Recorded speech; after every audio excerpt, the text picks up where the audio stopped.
자, 오늘 하나님께서 우리에게 주시는 말씀은 골로새서 2장 13절, 14절 말씀입니다. 골로새서 2장 13절, 14절. 자, 우리 다 피셨으면 한 목소리로 같이 읽어보겠습니다. 시작. 또 너희가 죄와 육체의 무할례로 죽었으나 너희를 그리스도와 함께 살리셨고 하나님께서는 우리의 모든 죄를 용서하셨다.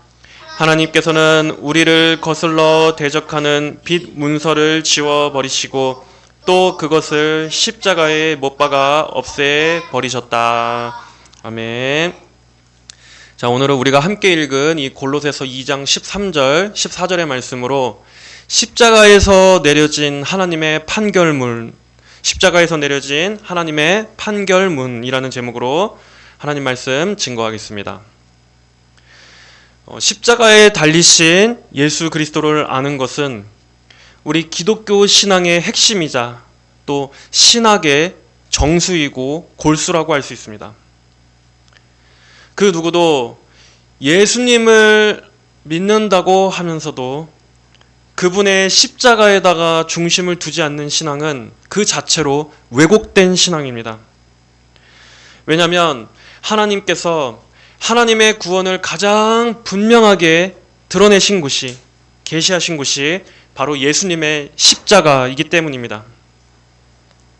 기독교의 이런저런 것들을 두루두루 말할 수 있다고 할지라도 십자가를 배제하고서는 복음의 가장 핵심적인 중심을 아는 게 아닙니다. 그 사람은 복음을 아는 게 아닙니다. 인간의 교만함을 꺾고 또 죄를 다루고 하나님의 은혜를 높이게 하는 이 지식은 오직 십자가에 달리신 예수님을 통해서만 주어집니다.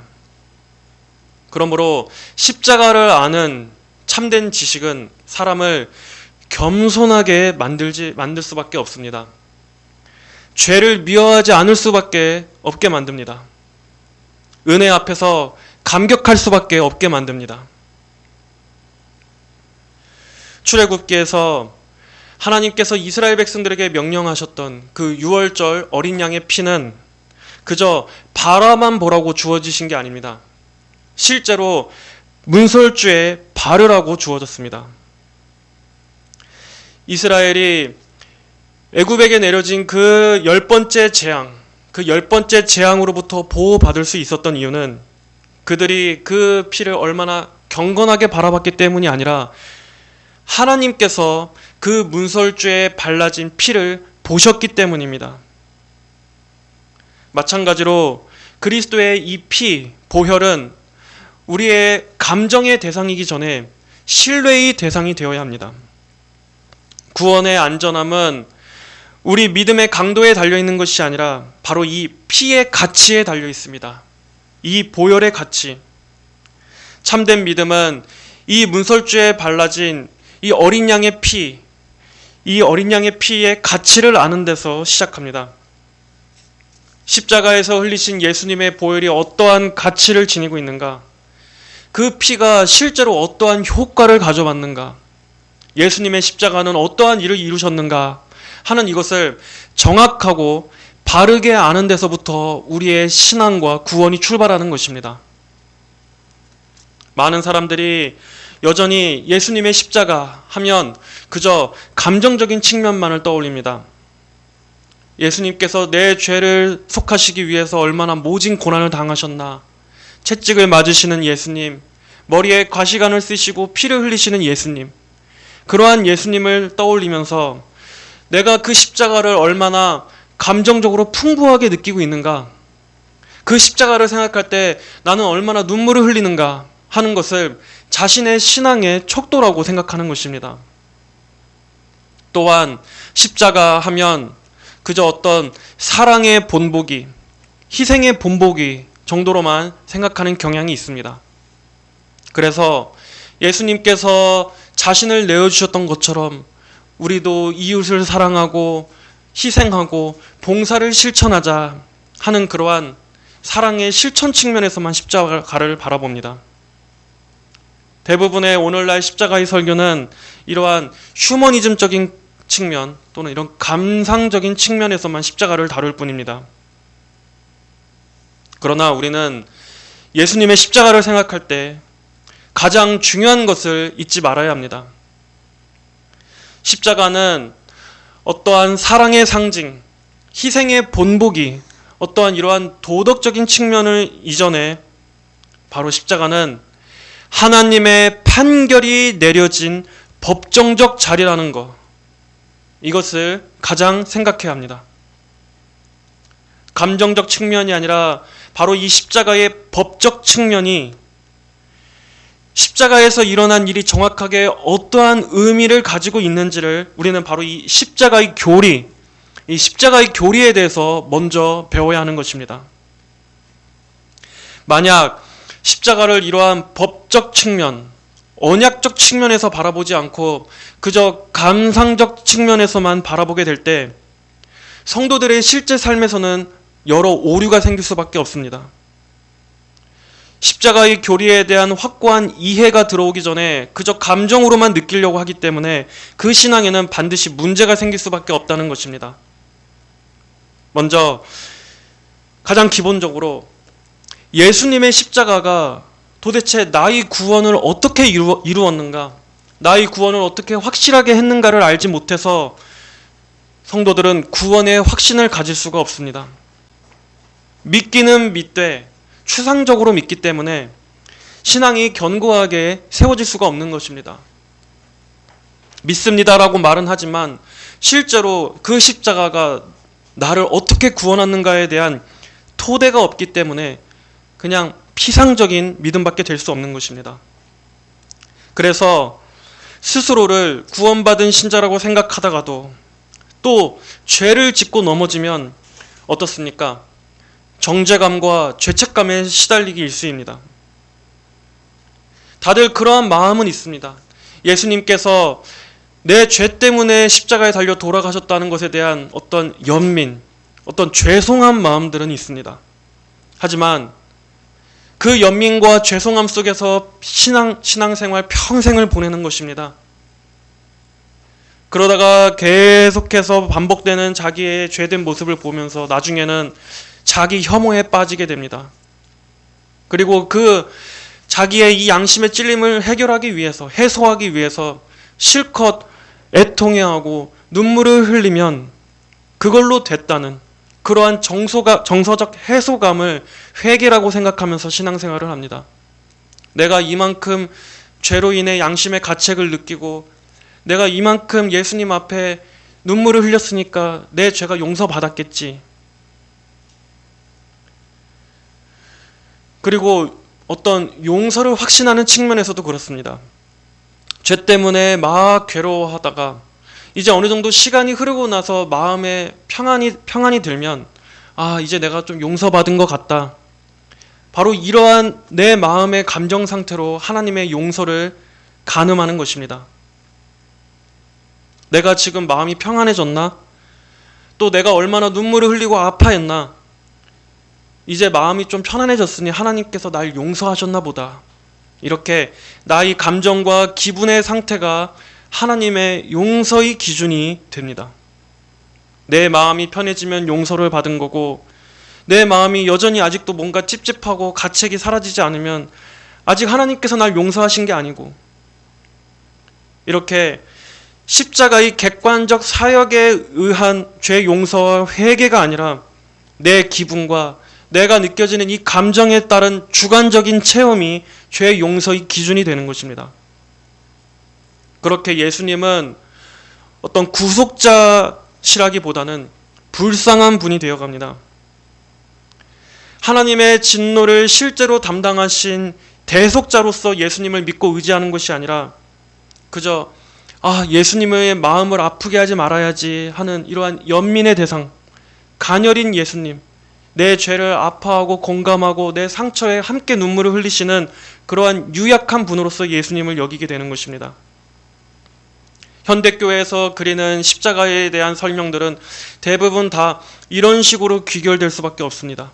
계속해서 여기에 맴도는 겁니다. 이런 것들의 대부분의 그 깊은 원인은 바로 이 십자가의 법적 측면을 모르기 때문에 생기는 잘못된 사례들이라고 할 수 있습니다. 그래서 저는 오늘 이 말씀의 근거에서 십자가의 법정적 측면에 대해 우리가 한번 주목해 보고자 합니다. 이 교리를 확실히 알게 되면 우리는 잘못된 자기 연민에 빠지지 않게 됩니다. 반복되는 죄 때문에 자기 혐오에 빠지거나 또 우리를 정죄하고 참소하는 마귀의 속임수에 흔들리지 않을 수가 있습니다. 그리고 우리의 신앙의 토대를 내 기분과 감정에 따라 변덕스러운 그러한 신앙이 아니라 바로 이 십자가의 객관적 구속 사역이라고 하는 이 견고한 토대에 흔들리지 않게 둘 수 있는 것입니다. 그리고 결과적으로 이러한 구원을 베풀어 주신 그 하나님의 은혜와 영광을 찬송하며 우리는 예배하는 자리까지, 예배하는 데까지 나아가게 될 것입니다. 자, 그러면 우리는 예수님의 십자가를 도대체 어떠한 측면에서 먼저 이해해야 합니까? 자, 먼저 첫 번째로 십자가는 하나님의 법정에서 일어난 사건인 것을 생각해야 합니다. 우리는 이 십자가가 먼저 법적인 측면을 가지고 있다는 것. 예수님께서 십자가에 매달리신 이 자리는, 이 장소는 바로 하나님의 법이, 판결이 내려지는 하나님의 법정의 자리였다는 것을 생각해야 합니다. 성경은 모든 인간이 이미 유죄 판결 아래에 있다라고 선언합니다. 유죄. 로마서 3장 9절 10절에 그러면 어떠하냐? 우리는 더 나으냐? 결코 그렇지 않다. 유대인이나 헬라인이나 다 죄 아래에 있다고 우리가 이미 선언하였다. 이와 같이 기록되어 있다.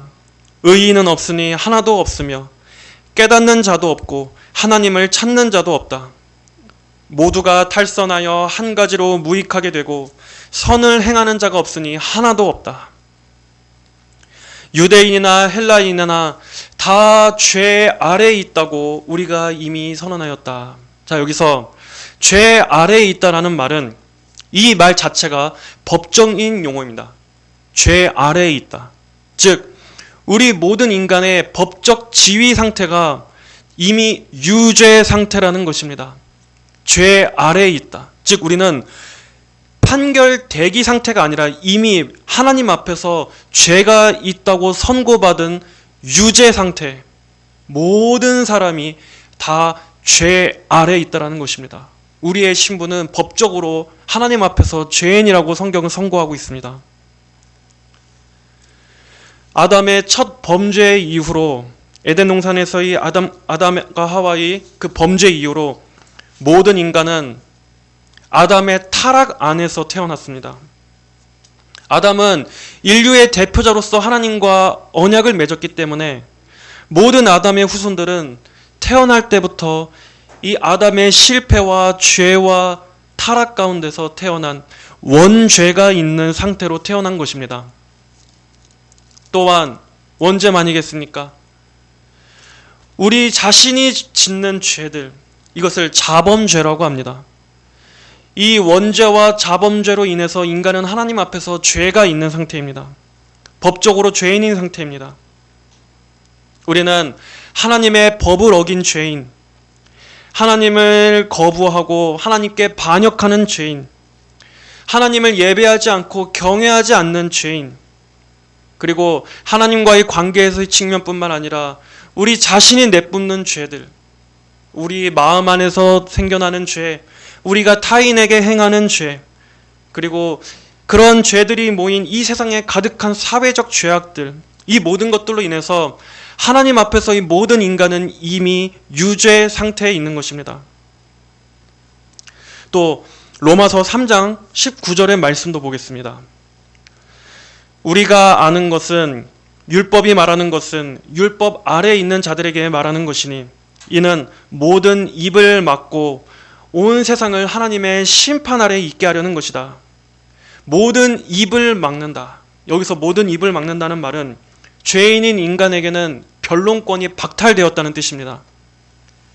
하나님의 법을 어긴 죄인이라는 사실은 우리가 부인할 수 없이 너무나 명백한 사실입니다. 하나님은 공의로우시고 거룩하신 하나님이십니다. 그리고 인간은 그 앞에 분명한 죄인입니다. 부인할 수 없는 죄인입니다. 모든 입을 막는다. 이것은 하나님의 이 선고, 이 판결이 너무나 공의롭고 정의롭고 정당해서 인간은 감히 그 앞에 어떠한 핑계나 변명도 될 수 없다는 것입니다. 인간이 하나님 앞에서 나는 부당하다, 나는 억울하다 항변할 수 없을 정도로 인간을 죄인으로 정죄하신 이 하나님의 판결은 너무나 곧고 옳고 정당하다는 것입니다. 또 성경이 인간이 죄인이라는 사실을 뒷받침해주는 구절은 어디 있습니까? 갈라디아서 3장 10절을 보겠습니다. 율법의 행위에 속한 자들은 누구든지 저주 아래 있다. 이는 율법에 기록된 모든 것을 항상 지켜 행하지 않는 사람은 누구든지 저주를 받는다라고 기록되어 있기 때문이다. 율법은 하나님께서 인간이 어떻게 하나님께 순종해야 하고 어떻게 다른 사람에게 대하고 어떻게 하나님의 뜻 가운데 살아야 하는지를 명하신 하나님의 법입니다. 그리고 이것은 이스라엘 사람들에게만 주신 것이 아니라 이방인이라 할지라도 하나님께서는 모든 사람의 양심에다가 이 하나님의 법을 새겨 놓으셨습니다. 그런데 율법에 기록된 모든 것을 항상 지켜 행하지 않으면 누구든지 저주를 받는다라고 했습니다. 항상 지켜 행하지 않으면. 우리는 이 법대로 살고 있습니까? 그리고 그것도 항상 지켜 행하고 있습니까? 그러므로 모든 인간 위에 하나님의 저주가 있는 것입니다. 항상 지켜 행하지 않는 사람은 누구든지 저주를 받는다라고 기록되어 있기 때문에 우리는 항상 모든 법을 단 한 가지도 어기지 않고 하나님의 명령대로 살고 있습니까? 그런 사람은 단 한 사람도 없기 때문에 우리는 모두가 다 하나님 앞에서 유죄 상태일 수밖에 없는 것입니다. 우리는 이것을 부인할 수 없습니다. 또한 성경은 죄의 싹은 사망이라고 말씀하고 있습니다. 결국 이러한 죄에 대한 결과는 사망, 죽음, 사형 선고밖에 없다는 것입니다. 모든 사람은 다 지금 사형 선고를 받은 유죄 상태에 있습니다. 아무리 유명하고 재벌인 기업가라 할지라도 또 권세 있고 권력이 있는 정치인들이라 할지라도 대학 교수든 의사든 판사든 검사든 변호사든 또 하루하루 착하게 살아가는 평범한 소시민이라 할지라도 어린아이든 어른이든 할 것 없이 남녀노소 할 것 없이 모든 사람은 다 하나님 앞에 유죄 선고를 받은 사형 선고를 앞둔 죄인의 상태다.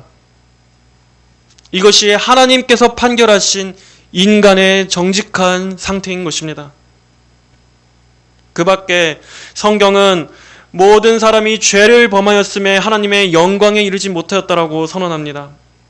또 예수님 밖에 있는 모든 사람은 다 진노의 자녀라고 성경은 말씀하고 있습니다. 인간 위에는 유죄 선고가 있고 사형 선고가 내려져 있고 저주가 있고 하나님의 진노가 있고 바로 이게 인간입니다. 우리가 이 화창한 날씨에 주일날 아침에 이런 어두운 얘기를 듣는 게 불쾌하고 무거우실 수 있더라도 이것이 성경에서 말씀하는 우리 인간, 바로 나에 대한 얘기입니다. 죄는 어떤 도덕적인 거에만 그치는 게 아닙니다. 오늘날 현대사회에서 이 죄 하면 그 죄를 그저 사회학적이고 심리학적인 용어로만 생각합니다. 또 죄를 엄중히 다룬다는 것도 그저 이 땅에서의 어떤 형법적 개념에서만 죄를 다룹니다. 살인, 폭력, 사기, 강도 이러한 어떤 행위적인 가시적 범죄들에 대해서만 죄를 다룰 뿐 그런 범죄를 저지르지 않고 그저 평범하게 선량하게 살아가면 내가 누군가에게 특별히 다른 피해를 입히지 않는다고 생각하면 사람들은 자기 자신이 죄인이라는 생각을 추호도 하지 않습니다. 당연하죠. 나는 아무런 이 사회적 법에 접촉되는 그러한 죄를 지은 적이 없으니까. 그래서 사람들은 이러한 죄를 말하면 자신은 죄인이 아니라고 생각합니다. 나만큼 평범하게 남한테 피해 주기 싫어하며 살아가는 사람들이 어딨어? 또한 죄를 그저 심리적인 용어로만 설명하는 경향들이 있는 것입니다. 죄는 어린 시절의 불우한 가정 환경이나 어떤 살아온 환경, 이 사회의 어떤 부조리한 구조 때문에 어쩔 수 없이 생겨나는 것이다. 또 그러한 것에 상처를 입고 흠집이 나면서 이렇게 생긴 내 마음의 상처들, 죄가 핥힌 내 마음의 어떤 그런 자책감이나 이런 부정적인 생각들, 이런 자존감들을 그저 죄라고 생각합니다. 죄를 이렇게 심리적인 것으로 생각해서 죄의 법적인 측면을 생각하지 못하는 것입니다. 하나님 앞에서 죄인이라는 이 사실에 분노하게 만듭니다. 하지만 성경이 말하는 죄는 그러한 개념이 아닙니다. 성경이 말하는 죄는 가장 먼저 1차적으로 하나님 앞에서의 죄라는 것을 우리는 생각해야 합니다. 죄는 반드시 하나님과의 관계에서 정의되어져야 합니다. 인간이 하나님을 거역하고 하나님을 떠나버린 것, 바로 이것이 죄의 본질입니다. 그런데 오늘날 죄에 대한 관점이 이렇게 사회적이고 심리학적이고 감상적인 것으로 된 것은 바로 이 시대가 하나님을 제거했기 때문입니다. 모든 영역에서 하나님이란 분을 배제했기 때문에 죄에 대한 정의도 이렇게 왜곡될 수밖에 없습니다. 그렇게 되면 죄는 그냥 상처가 되어버립니다. 죄는 그저 연약함이고 실수가 되어버립니다. 죄는 환경과 상황의 산물일 뿐입니다. 인간이 어떠한 죄로 인해서 처벌을 받는다고 할지라도 내가 이 사회에서 법적으로 처벌을 받았으면 이제 내 죄는 그걸로 끝난 거다. 난 죄값을 치른 거다. 이런 식으로만 생각할 수밖에 없습니다. 여기에는 하나님이 없습니다. 하나님 앞에서의 인간의 책임, 하나님 앞에서 죄를 지은 인간의 받아야 할 그 영원한 형벌, 그리고 심판을 내리시는 하나님에 대한 인식이 없습니다. 그러니까 모든 인간이 유죄 상태라고 하는 이러한 성경의 내용이 사람에게 받아들여지지 않고 그저 죄를 어떤 치유해야 할 환자, 죄인이라는 것은 없고 그저 치유해야 할 환자로서만 죄인을 대하는 것입니다. 이것이 오늘날의 죄와 죄인에 대한 정의입니다. 죄의 본질은 하나님 앞에서의 반역입니다. 사람이 아닌 먼저 하나님께 도전하고 하나님의 주권을 침해한 이러한 영적인 반역이 죄의 본질적인 정의입니다. 그러므로 우리는 죄를 생각할 때마다 다시 정의해야 합니다. 죄는 하나님의 성품에 대한 반역이고 도전이기 때문에 반드시 하나님으로부터의 이 사법적 대응을 요구한다 하는 것을 알고 있어야 합니다. 하나님은 자신의 주권이 침해받은 것에 대해서 법적으로 대응한다는 것을, 대응하기로 요구하신다는 것을 성경은 말씀하고 있습니다. 자, 그럼 인간이 하나님 앞에서 유죄 상태라면 그럼 도대체 죄에 대해서 하나님은 어떠한 분이신가를 알아야 할 것입니다. 하나님은 죄에 대해서 어떠한 분이신가? 먼저 죄 앞에서 하나님은 거룩하신 분이십니다. 거룩함은 하나님의 존재의 본질적인 속성이라고 할 수 있습니다. 하나님을 가장 대표적으로 나타내 주는 것이 바로 거룩함입니다. 구약 성경 이사야에서 이사야 선지자가 성전을 가득 채운 그 하나님의 보좌의 영광 앞을 마주했을 때 그는 엎드려 가장 먼저 무엇을 탄식했습니까? 거룩하다, 거룩하다, 거룩하다, 만군의 여호와시여. 이사야 선지자는 하나님의 거룩하신 그 압도적인 위엄 앞에 엎드러질 수밖에 없었습니다. 이와 같이 하나님은 너무나 거룩하셔서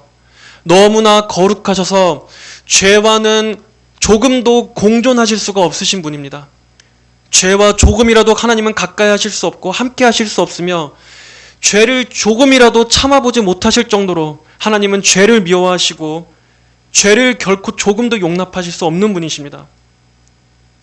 하나님은 이렇게 하나님의 속성 자체가 죄와는 가까이 하실 수 없는 완전하신 거룩이기 때문에 하나님은 결코 죄를 가만히 보실 수 없는 분이십니다. 또한 하나님은 의로우신 재판장이십니다. 하나님께서는 반드시 죄를 심판하십니다.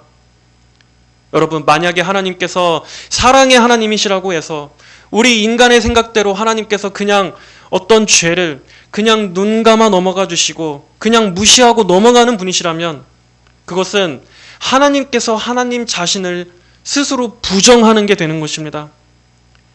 하나님은 공의로우시고 정의로우신 의로우신 재판장이신데 공의롭고 정당하게 모든 것을 판결하지 않으신다면 때에 따라 하나님께서 인정을 봐주시고 그냥 넘어가 주시고 하시는 분이라면 그것은 하나님께서 공의로우시다라는 그 성품을 스스로 부인하는 꼴이 되는 것입니다. 그것은 성경의 하나님이 아닙니다. 그것은 정의로운 게 아닌 겁니다. 하나님은 모든 죄에 대해서 정의롭게 재판하시는 의로우신 재판장이십니다. 또한 죄 앞에서 하나님은 진노하시는 분이십니다. 로마서 1장 18절에서는 하나님의 진노는 불의로 진리를 막는 사람들의 모든 불경건과 불의에 대하여 하늘로부터 나타나는데 이는 하나님을 알만한 것이 그들 안에 밝히 드러나 있기 때문이다. 하나님께서 그것을 그들에게 밝히 보여주셨다 말씀합니다. 하나님의 진노가 불의로 진리를 막는 사람들의 모든 불경건과 불의에 대하여 하늘로부터 나타난다. 이것은 그만큼 하나님의 거룩하심, 하나님의 의로우심이 죄를 이처럼 미워하신다는 것에 대한 필연적인 반응입니다. 하나님의 진노. 하나님은 죄를 미워하십니다. 그리고 인간들의 불경건과 죄악들을 미워하시는 분이십니다. 하나님은 거기에 대해 진노하시며 심판하십니다. 그래야만 하나님이 정의로우신 거기 때문입니다. 죄를 미워하시고 죄가 분명히 하나님 앞에 반역하는 악임에도 불구하고 심판하시지 않는다면 그것은 하나님께서 정의로우신 게 아닙니다. 오히려 하나님은 무력한 분으로 되지 않겠습니까? 하나님께서 죄와 악을 심판하시고 진노하신다면 그것이 맞습니다. 그래야 하나님으로서 당연한 겁니다. 우리 입장에선 이것이 두려워도 하나님께서 진정 참이시고 정이시라면 하나님은 마땅히 그러한 분이셔야만 그게 맞습니다.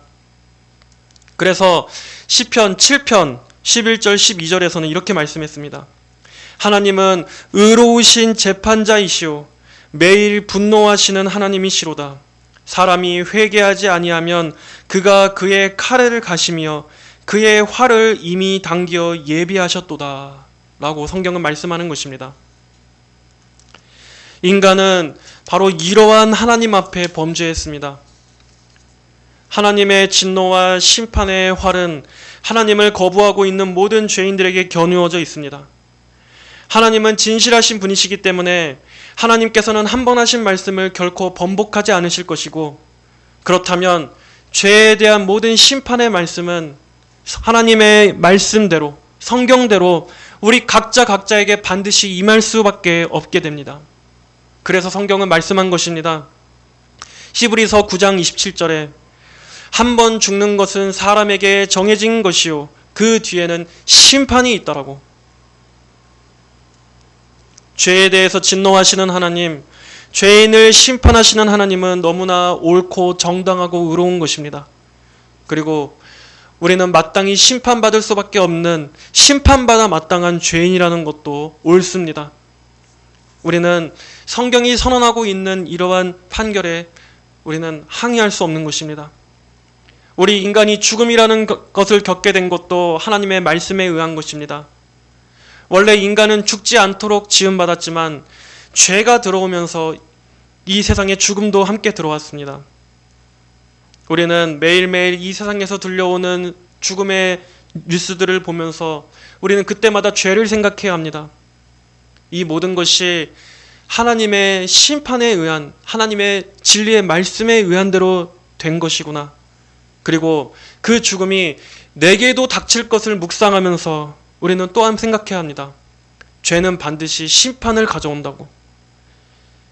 사람의 한 번 죽는 것은 정해진 것이요 그 후에는 심판이 있으리니 결국 내가 죽는다는 것이 아주 마땅한 것처럼 죽음 이후에 심판이 있다는 것도 분명 사실일 것이다. 그리고 결국 나는 하나님의 심판대 앞에 서서 의로우신 재판장이시며 죄를 미워하시는 그 하나님을 마주하게 될 것이다. 우리는 생각해야 합니다. 자, 그런데 복음은 무엇입니까? 복음은 복된 소식입니다. 복된 뉴스입니다. 이렇게 어둠과 절망과 소망이 없는 이러한 우리 사형 선고로 받은 유죄 상태에 있는 우리 인간에게 하나님은 복음을 주셨습니다. 그 복음은 바로 그 심판과 사형 집행과 우리에게 선고된 이 모든 유죄, 저주를 하나님께서는 내가 아닌 예수님을 내 자리 대신 앉혀다가 내게 해당하는 모든 이 죄의 선고와 집행을 예수님에게 가하셨다는 것입니다. 이것이 바로 복음입니다. 첫 번째로 십자가는 하나님의 법정에서 일어난 사건이라고 했습니다. 자, 이제 두 번째로 십자가에서 내려진 대속적 판결에 대해서 알아보겠습니다. 대속. 이 대속이라는 것은 쉽게 얘기하면 대리형벌이라는 말입니다. 대리형벌. 누군가의 죄값을 대신 치르기 위해서 다른 사람이 대신 거기에 대한 값을 치러주는 것. 즉, 우리의 죄값을 치르기 위해서 예수님께서 나 대신 대리적 형벌을 받으셨다는 것입니다. 하나님께서는 하나님께 범죄한 이 인류들을 구원하시는 그 방식에 있어서 하나님은 즉흥적으로 만드시지 않으셨습니다. 하나님께서는 막 이것을 갑자기 생각해내신 것이 아닙니다. 하나님은 영원 전부터 작정하셨습니다. 하나님은 인간을 버리시지 않으셨습니다.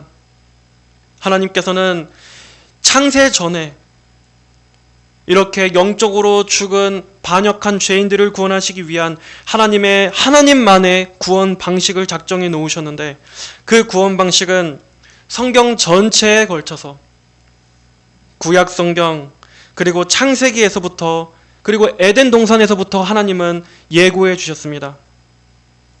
아담과 하와가 범죄했지만 하나님은 그들이 범죄한 후에 여자의 후손이 뱀의 머리를 짓밟게 될 것이라는 그 복음, 바로 그때부터도 이미 하나님께서는 이 단 하나의 구원의 길을 미리 예비해 주신 것입니다. 여자의 후손으로부터 이루어질 구원, 인간의 선행으로도 안 됩니다. 인간의 도덕적인 성품으로도 안 됩니다. 인간의 문명의 발전, 인간의 지식으로도 아닙니다. 종교적 수행과 공로도 아닙니다. 내 안에서 나오는 그 어떠한 것도 아닙니다. 오직 하나님께서는 내가 보내는 구원자, 내가 보낼 메시아, 바로 내 아들, 하나님의 아들 예수 그리스도를 통해서만이 너희는 구원을 얻을 수 있다. 하나님께서는 오직 이 길만을 성경 전체에 걸쳐 쭉 말씀해 오신 것입니다. 예수님께서 오시기 전에 700년 전에 있었던 그 이사야 선지자를 통해서도 하나님은 말씀하셨습니다. 이사야 선지자 이사야서 53장 5절 6절에 그가 찔린 것은 우리의 허물 때문이며 그가 상처를 받은 것은 우리의 죄악 때문이다. 그가 징벌을 받음으로 우리가 평화를 누리고 그가 채찍에 맞음으로 우리가 고침을 받았다. 우리는 모두 양같이 방황하여 각기 제 길로 갔으나 여호와께서는 우리 모두의 죄를 그에게 넘겨 씌우셨다. 하나님께서는 너희의 위대한 왕들을 통해서 내가 너희를 구원하시겠다 하시지 않고, 또 너희가 얼마만큼 거룩해야 되고 얼마만큼 깨끗해지도록 노력해야 구원을 받을 수 있다라고 하시지 않고, 바로 이러한 독특한 방식, 하나님께서 보내시는 구세주의 대속적 죽음을 통해서 구원하시겠다고 하시는 이 방식을 하나님은 우리에게 주신 것입니다. 자, 방금 읽은 이사야 53장에 여호와께서는 우리 모두의 죄를 그에게 넘겨 씌우셨다. 이것이 하나님의 구원 방식입니다. 우리 모두의 죄를 그에게 넘겨 씌우셨다. 이것은 전가라고 합니다. 여러분, 우리가 보통 책임 전가라고 하지 않습니까? 어떤 나의 잘못을 다른 사람의 잘못으로, 다른 사람의 탓으로 돌리는 겁니다. 저 사람 때문에 이렇게 된 거야 하고 나의 죄의 책임을 다른 사람에게 돌리는 것입니다. 책임 전가. 마찬가지로 예수님은 바로 이 넘겨 씌우셨다. 우리의 모두의 죄를 넘겨 씌우셨다. 이 전가라는 것을 통해서 우리를 구원하셨습니다.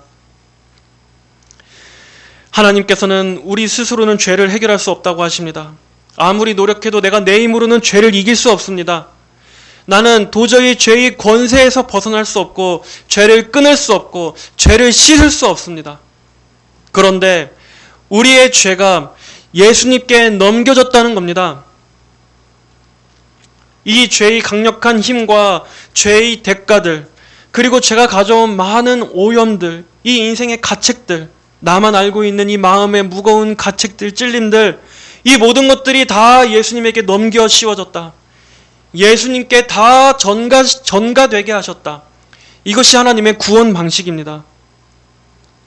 여러분, 이것을 잘 묵상해 보십시오. 이건 정말 놀라운 겁니다. 독특한 겁니다.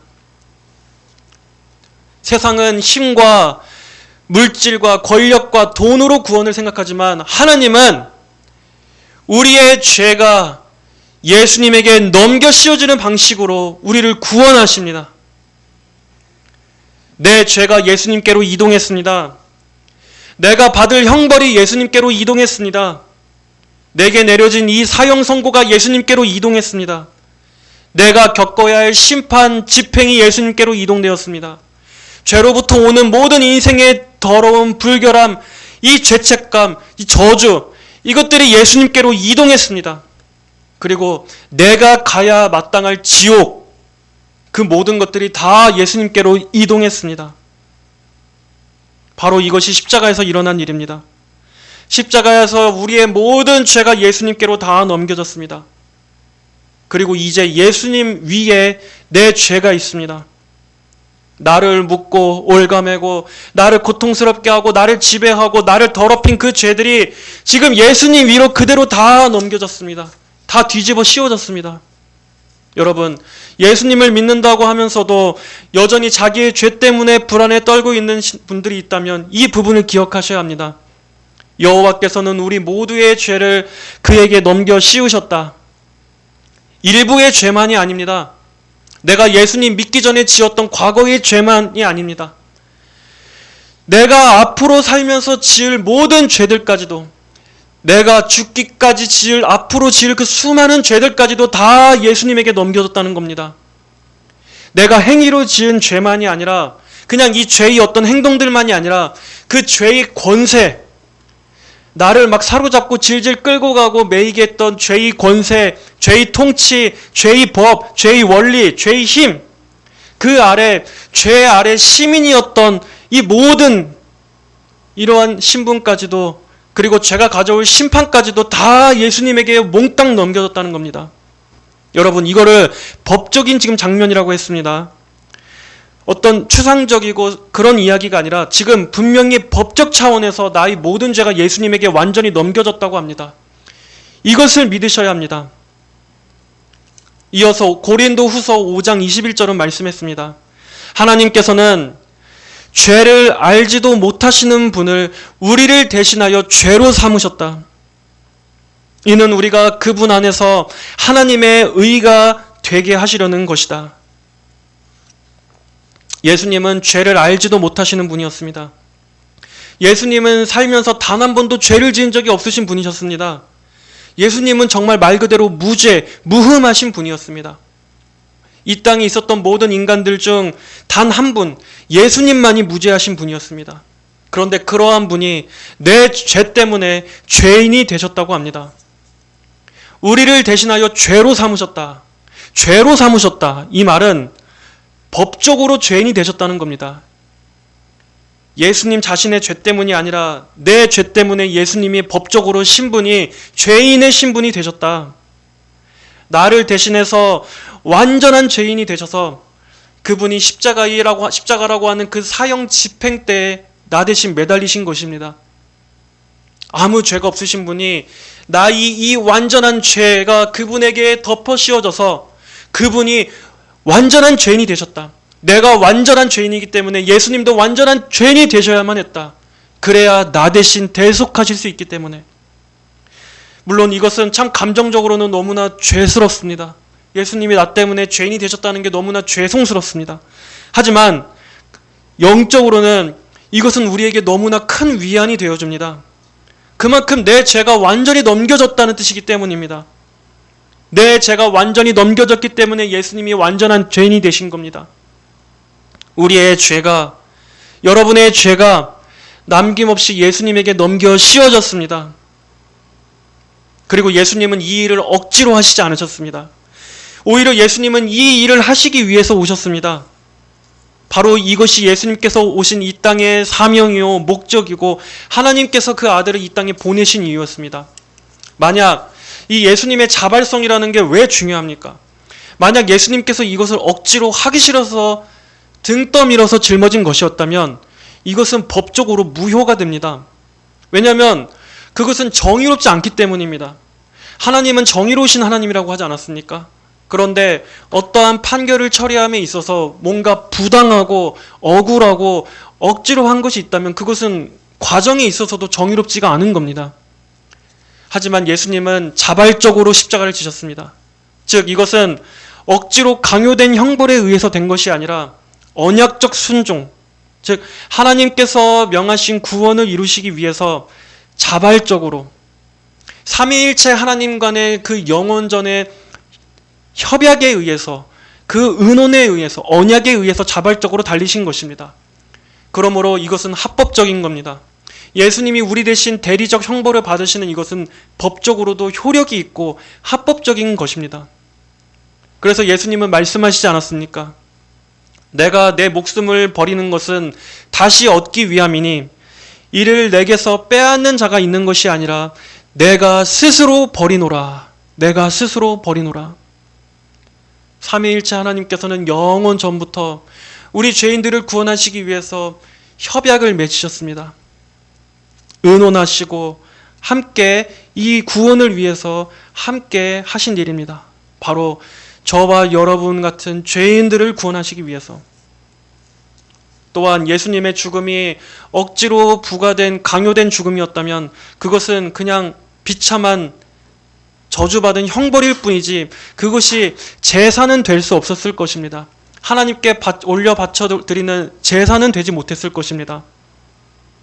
그러나 예수님께서는 대제사장으로서 그분 자신의 몸을 제물로 드렸습니다. 예수님은 그분 자신으로 제사를 드렸습니다. 구약에서 짐승들의 피로 드렸던 일시적인 제사가 아니라 영원히 효력 있는 죄사함을 베푸시기 위해서 예수님은 십자가에서 그분 자신을 제물로 드린 것입니다.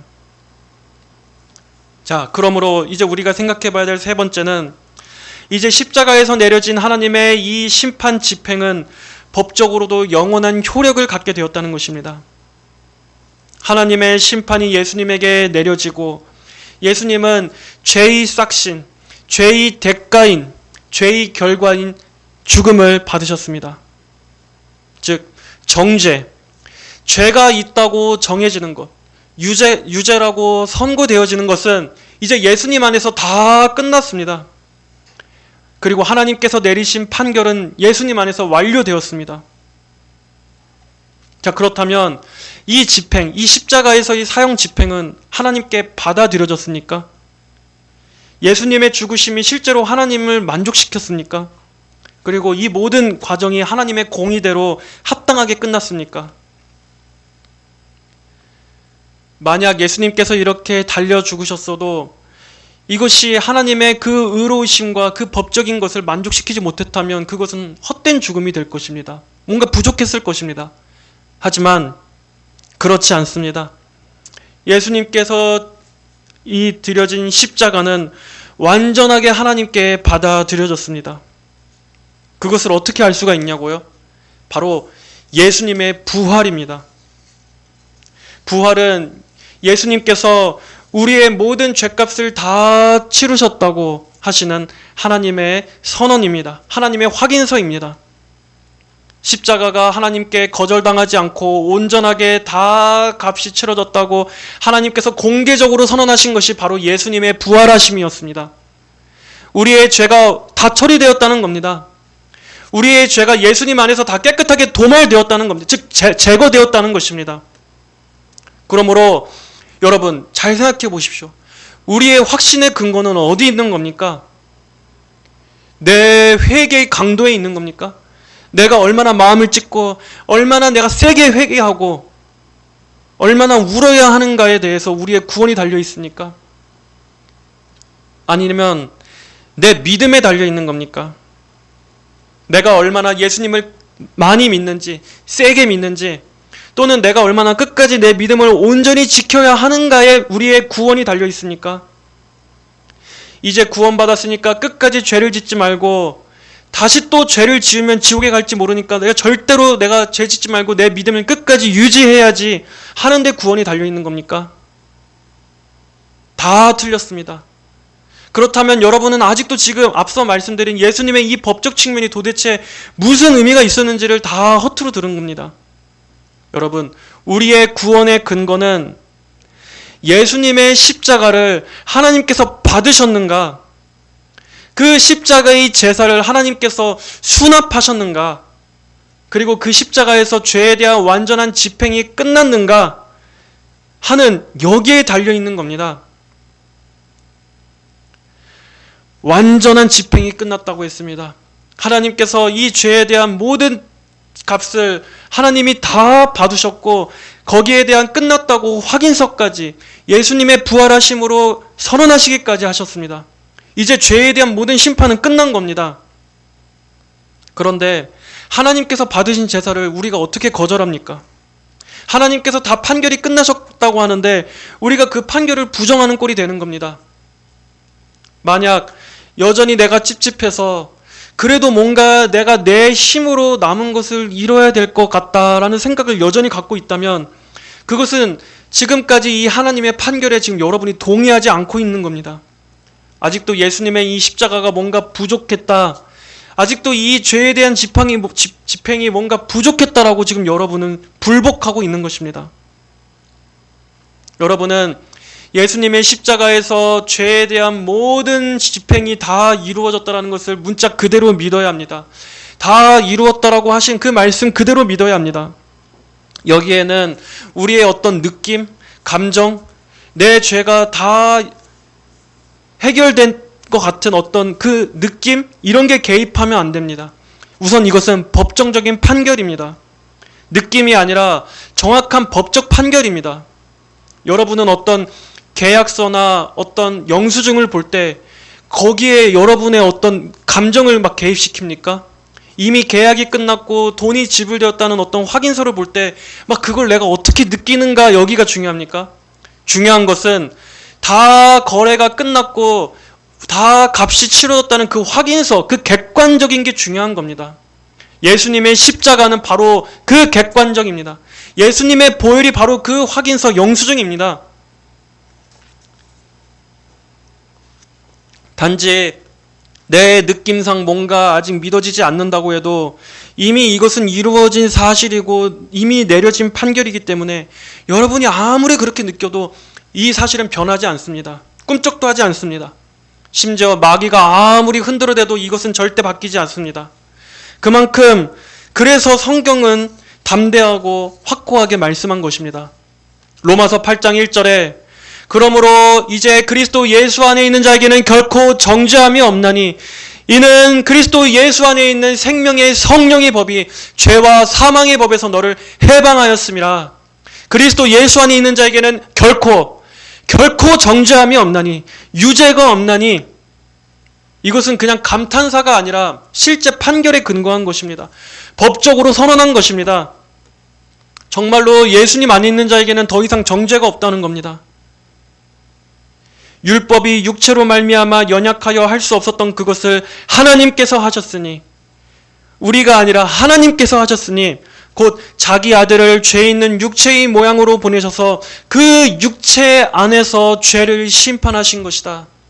내가 내 힘으로 거룩과 구원과 공로를 위해서 애쓴 것이 아니라 하나님께서 하셨으니 자기 아들을 보내사 그 자기의 아들 안에서 죄를 심판하신 것이다. 하나님이 자기 아들을 이렇게 하셨다. 이것이 복음입니다. 하나님께서 이렇게 심판을 끝내셨다고 하는데 우리는 이걸 믿지 못한다면 그건 어떤 겁니까? 하나님, 저희를 한 번 더 심판해 주세요 라는 꼴입니다. 정말 복음을 바르게 이해하고 믿었다면 그게 얼마나 이상한 건지를 알게 될 겁니다. 예수님께서 다 끝내셨기 때문에 복음이 복음일 수가 있는 것입니다.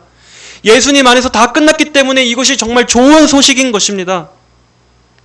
그렇기 때문에 복음을 복된 소식이라고 할 수 있는 거지, 만약에 우리가 예수님 십자가 안에서 죄가 다 끝났다고 하지만 그럼에도 우리 각자는 다시 또 한 번 하나님의 심판대 앞에서 다시 두 번의 심판을 겪어야 한다고 한다면 여러분, 그게 어떻게 복음이 됩니까? 그게 어떻게 대속이라고 할 수 있습니까? 대리적 형벌이라고 할 수 있습니까? 여러분은 그걸 듣고 기쁩니까? 그러나 예수님 안에 있는 자에게는 더 이상 정죄가 없습니다. 더 이상은 유죄가 아니라는 겁니다. 이제는 그리스도 안에서 영원히 죄사함 받은, 용서받은 죄인으로서만 있는 것입니다. 우리는 성경의 선언을 감상적으로 받아들이면 안 됩니다. 예수님 안에 있는 자에게 결코 정죄함이 없다는 것은, 이것은 냉철하게 정말 법적 지위가 바뀌었다는 걸 말하는 겁니다. 실제로 우리 신분이 바뀌었다는 겁니다. 그냥 기분이 좋아질 것이다, 죄책감이 사라질 것이다, 양심이 평안해질 것이다 라는 것이 아니라 이제 실제로 우리는 죄인에서 의인으로 법적 신분이 바뀌었다는 겁니다. 여기에도 내 느낌과 감정을 개입시키지 마십시오. 예수 그리스도를 믿는 자는 더 이상 정죄함이 없습니다. 아무리 자기 자신이 죄로 인해서 낮아지고 애통해져도 하나님은 이제 그래, 그리스도 안에서 너는 이제 의롭게 되었다라고 선언하십니다. 더 이상 심판이 예정된, 하나님의 진노 아래 떠는 죄인이 아니라 그리스도의 피로 용서받은, 은혜받은 의인으로서, 그것도 내 의가 아니라 예수님의 의로 덧입혀진 의인, 하나님께서 이렇게 판결하셨다면 우리는 내 느낌이 어떠하든 이것을 받아들여야 합니다. 믿어야 합니다. 이 판결문을 믿어야 합니다. 자, 오늘 우리가 함께 읽었던 이 골로새서 2장 14절의 말씀으로 돌아와서 하나님께서는 우리를 거슬러 대적하는 빈 문서를 지워버리시고 라고 했습니다. 이것도 역시 법적인 개념입니다. 이 당시에는 어떤 법적인 계약을 치르거나 어떤 노예와 관련된, 또는 어떤 빚, 채무와 관련된 이런 계약을 쓸 때 채무자나 노예가 직접 자기 손으로 자필로 이 빚 문서를 썼습니다. 여기에 빗대서 표현한 것입니다. 우리는 하나님께 죄의 빚이 있었고 또 죄의 노예였던 사람들이었습니다. 그런데 이것을 유독 빈 문서라고 쓴 것은 우리가 하나님의 율법을 이행해야 한다라고 하는 이 법적 채무 증서에 우리가 위반했다는 것입니다. 하나님에게 순종하고 하나님의 뜻대로 살아야 하는 이 법을 우리는 위반했다. 이 언약, 이 계약을 위반했다. 그런데 우리를 거슬러 대적하는 빈 문서라고 했습니다. 거슬러 대적한다. 이것은 바로 이 문서가 우리를 고발한다는 겁니다. 하나님의 율법을 어기며 살고 있다고, 하나님을 창조주요 구속주로 경외하고 있지 않다고, 즉 하나님께서 지으신 피조물임에도 불구하고 하나님을 예배하지 않고 있다고, 계약을 위반했다고 이 문서가 우리를 고발하고 있다는 겁니다. 그것을 거슬러 대적한다라고 바울은 표현하고 있습니다. 이것을 율법이라고 했을 때 율법이 우리를 고소하고 율법이 우리를 죄인이라고 정죄하고 우리를 죄인이라고 드러나게 합니다. 하지만 이 문서를 하나님께서는 어떻게 하셨다고 합니까? 빈 문서를 지워버리시고 또 그것을 십자가에 못 박아 없애버리셨다. 자, 십자가에 못 박히신 것은 예수님이신데 바울은 동시에 예수님만이 아니라 이 빈 문서도 십자가에 함께 못 박혔다라고 말합니다. 즉 우리를 하나님 앞에서 죄인으로서 드러나게 하는 이 빈 문서, 우리를 고발하는 이 율법 역시도 예수님 안에서 십자가에 못 박혀 살아왔다는 것입니다. 왜냐? 이 율법의 모든 위반 조항들, 그리고 거기를 위반한 데서 오는 모든 대가들, 그것을 예수님께서 다 십자가에서 감당하셨기 때문에, 그것을 예수님께서 다 받으셨기 때문에 역시 율법이 우리를 고소하고 할 모든 것들도 예수님 안에서 끝났다. 여기서 빈 문서를 지워버리셨다라는 것은 완벽하게 깨끗하게 지워졌다는 걸 말합니다. 지우개로 완전히 흔적도 없이 깨끗하게 지워졌다. 이 말이 신약 성경에서 사용된 곳이 있는데 어디에서 사용됐었냐면은 세례 요한이 저 멀리 지나가시는 예수님을 바라보면서 보라 세상 죄를 지고 가는 하나님의 어린 양이로다 할 때 그 세상 죄를 지고 가는 이라는 말을 할 때 이 제거되다, 지우셨다라는 말과 지고 가는 이라는 말이 같은 이 단어 원형에서 나온 말입니다. 즉 예수님께서 우리의 모든 죄를 짊어지심으로 우리를 고소하고 정죄하는 율법의 모든 저주로부터 우리를 해방하셨다. 이것이 예수님 안에서 완전히 지워졌다라는 같은 맥락인 것입니다. 보라 세상 죄를 지고 가는 하나님의 어린 양이로다. 보라 우리의 죄와 우리를 고발하는 모든 율법의 고소들을 다 지울 하나님의 어린 양이로다. 같은 뜻인 겁니다. 이제 이 빈 문서는 십자가에 못 박혔습니다. 십자가에 못 박혔다는 것은 완전히 죽었다는 것을 말합니다. 더 이상 이제 율법은 우리 성도들을 정죄하거나 고소할 수 없습니다. 이제 우리는 율법을 행해야만 구원받을 수 있고 율법을 어긴 대가로 정죄받고 죽을 수밖에 없는 이 모든 율법의 효력이 이제 예수님 믿는 그리스도인에게는 해당이 되지 않는다는 것입니다. 여러분은 이것을 믿습니까? 여러분은 이제 더 이상 행위로 구원받고 행위 때문에 멸망하는 신분이 아닙니다. 물론 우리는 구원받은 이후에 당연히 거룩하게 살아야 합니다. 우리는 구원받은 이후에 정결하고 하나님의 뜻과 하나님의 영광을 위해서 살아야 합니다. 우리는 이 율법이 우리를 고소하는 것이 아니라 이제 구원받은 성도들이 마땅히 지켜야 할 규범으로서 하나님께 영광 돌리며 살아갈 규범으로서 받아들여야 합니다. 하지만 그것은 율법을 행해서 구원받기 위해서가 아니라 하나님의 구원의 은혜 때문입니다. 날 구원해 주신 하나님께 대한 사랑과 감사 때문에 우리가 하나님의 법대로 살고자 하는 거지 더 이상 율법의 저주가 무섭기 때문에 내가 하나님께 불순종하면 심판받고 지옥 갈까봐 두려워서 하는 것이 아닙니다. 이것이 완전히 다른 겁니다. 성도의 거룩한 열망은 하나님을 사랑해서입니다. 하나님의 영광을 위해서입니다. 두려움과 심판의 공포가 나를 움직이는 것이 아니라 그리고 하나님을 진정으로 사랑하기 때문에 우리는 하나님의 뜻대로 살고자 하는 것이지 내가 내 행위로 끝까지 내가 내 구원을 유지해야만 구원받으니까 그것이 아닌 것입니다. 이것이 율법 아래에 있는 사람과 은혜 아래에 있는 사람의 차이입니다.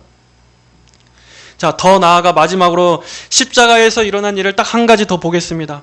15절까지 말씀도 한번 보겠습니다. 그분께서 십자가로 통치들과 권세들을 무력화시켜 밝히 드러내어 수치를 당하게 하시고 승리하셨다. 이제 사탄은 더 이상 우리를 고발하지 못합니다. 율법의 정죄와 고소도 십자가에 못 박혔고 이제는 사탄도 우리를 정죄하거나 참소할 수 없습니다. 참소가 무슨 말입니까?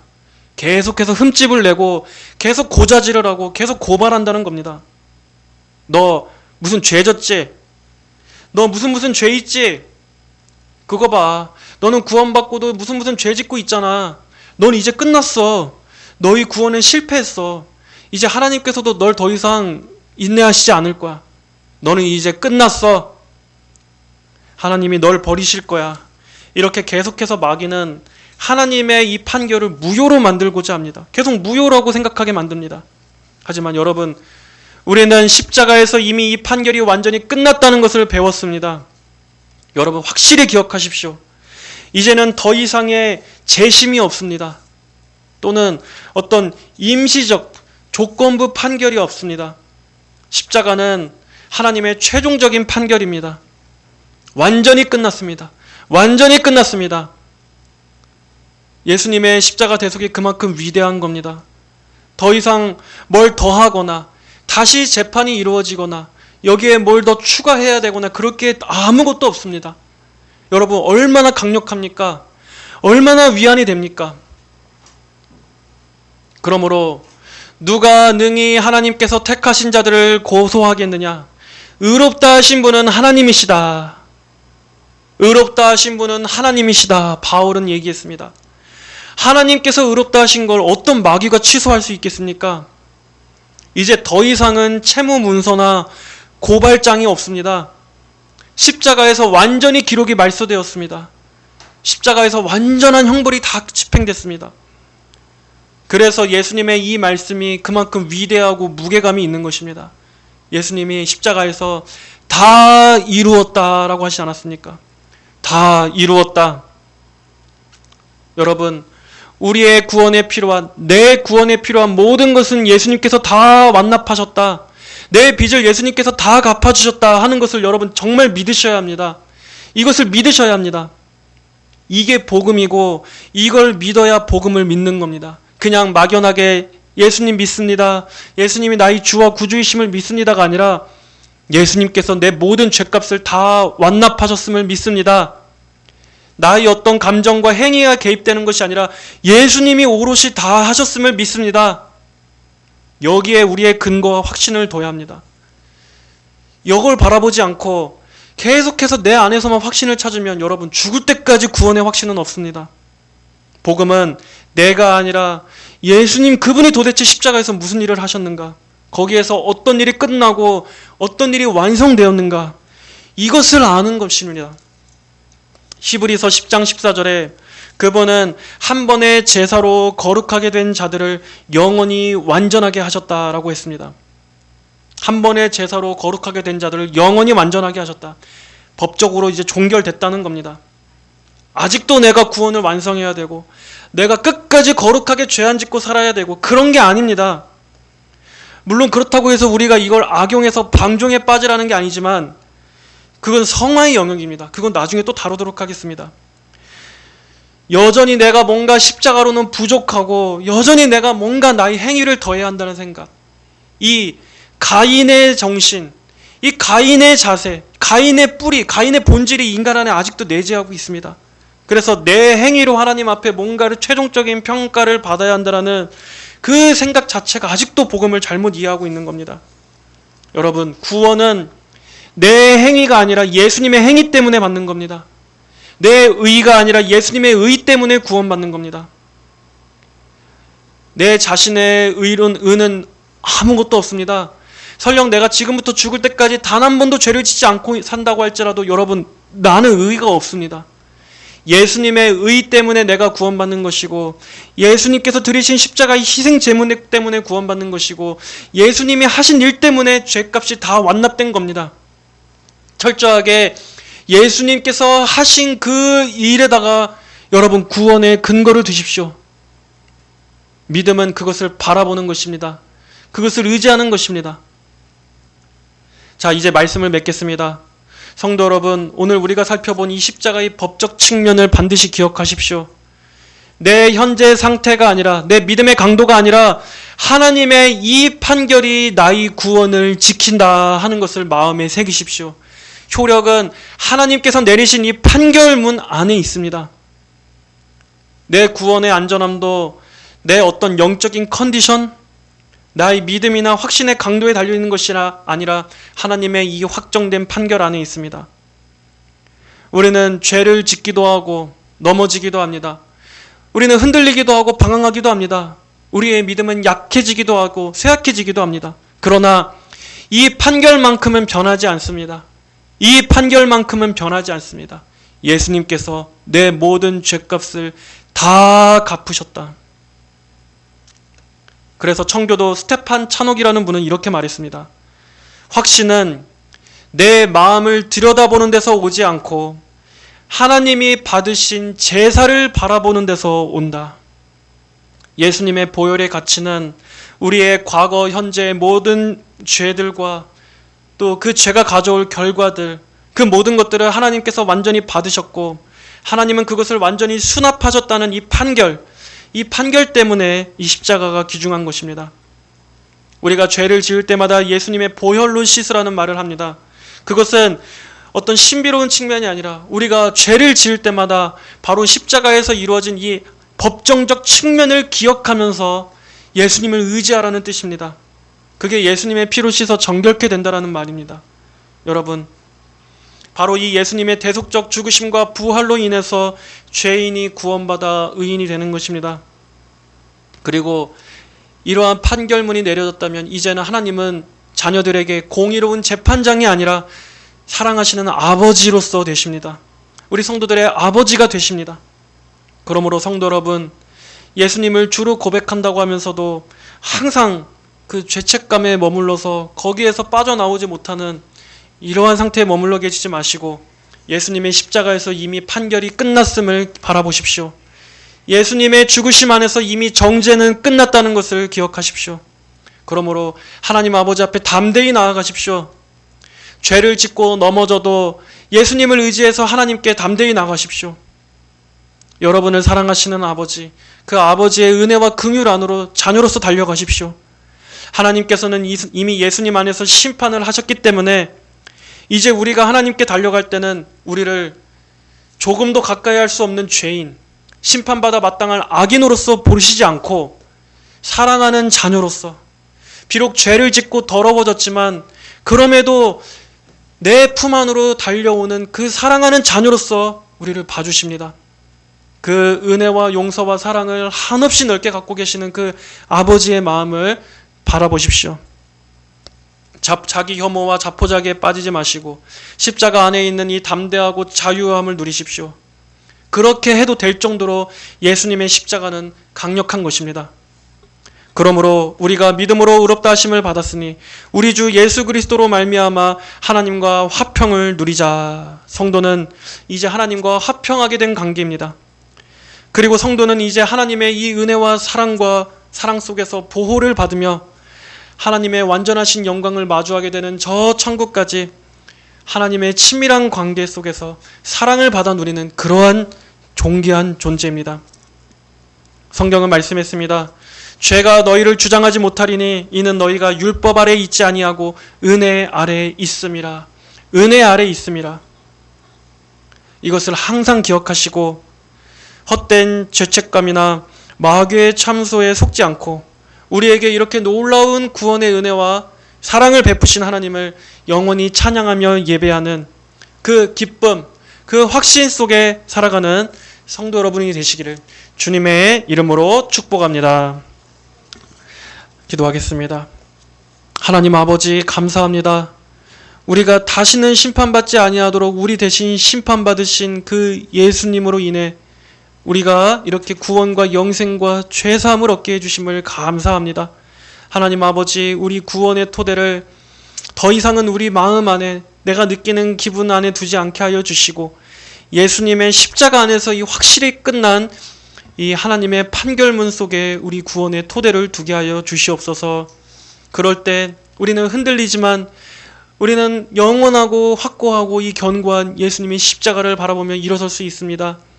마귀는 우리를 참소하고 우리의 거짓 그러한 가책을 느끼게 하지만 아버지, 예수님께서 이루신 이 모든 것들 가운데서 우리의 구원이 확실하기 때문에 우리는 결코 흔들리지 않는 믿음을 가질 수 있습니다. 모든 성도들에게 이 십자가의 교리에 대한 이해가 바르게 딱 세워질 수 있도록 성령님 지혜를 주시고 빛을 비추어 주시옵소서. 이것이 믿어지게 하여 주셔서 우리 삶의 견고한 기둥으로서, 튼튼한 기둥으로서 우리의 신앙생활을 해나갈 수 있도록 하나님 붙잡아 주옵소서. 감사드리며 살아계신 예수님 이름으로 기도하였습니다. 아멘.